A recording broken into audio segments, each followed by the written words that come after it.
Chinese വിദേശകാര്യമന്ത്രി Wang യിയും Indian വിദേശകാര്യമന്ത്രി S ജയശങ്കറും തമ്മിലുള്ള കൂടിക്കാഴ്ച ആരംഭിച്ചു. അമേരിക്കയുടെ താരിഫ് നടപടികൾക്കിടെയാണ് ചർച്ച. ഇന്ത്യ ചൈന അതിർത്തി പ്രശ്നങ്ങളും കൂടിക്കാഴ്ചയിൽ ചർച്ചയാകും. സജു തോമസ് തുടരുന്നുണ്ട് വിവരങ്ങളുമായി. സജു, എന്തൊക്കെ കാര്യങ്ങളാണ് കൂടിക്കാഴ്ചയിൽ ചർച്ചയാകുന്നത്?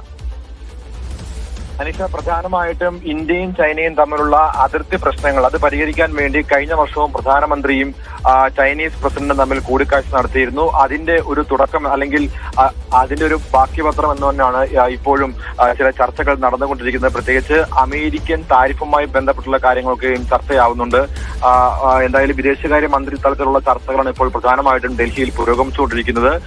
ഇന്ത്യൻ വിദേശകാര്യമന്ത്രി എസ് ജയശങ്കറുമായി ചൈനീസ് വിദേശകാര്യമന്ത്രി വാങ് യിയാണ് ഇപ്പോൾ ചർച്ച നടത്തിക്കൊണ്ട് ഈ ചർച്ച ഇപ്പോൾ ഡൽഹിയിൽ പുരോഗമിക്കുകയാണ്. പ്രത്യേകിച്ച് ഈ ചൈനയുമായിട്ട് നിലവിലുള്ള അതിർത്തി സംഘർഷങ്ങൾ പരിഹരിക്കുന്നതിന് വേണ്ടിയുള്ള നടപടികൾ ഇന്ത്യയുടെ ഭാഗത്തു നിന്നും ആരംഭിച്ചിട്ടുണ്ട്. അത് ഇരു രാജ്യങ്ങളും നല്ല രീതിയിൽ മുൻപോട്ട് കൊണ്ടുപോകുന്നതിനുള്ള നിബന്ധനകൾ അതൊക്കെയും കഴിഞ്ഞ വർഷം തന്നെ ചർച്ച ചെയ്തിട്ടുള്ളതാണ്. അതിൽ എത്രമാത്രം പുരോഗതി ഉണ്ടെന്നുള്ള കാര്യമായിരിക്കും പ്രധാനമായിട്ടും ഇന്നത്തെ യോഗത്തിലും ചർച്ചയാകുന്നത്. അനീഷ, ചൈന ഇന്ത്യ വിദേശകാര്യമന്ത്രിമാരുടെ ചർച്ചയാണ് ഇപ്പോൾ പുരോഗമിക്കുന്നത്. വിവരങ്ങൾ നൽകിയത് സജു തോമസ്.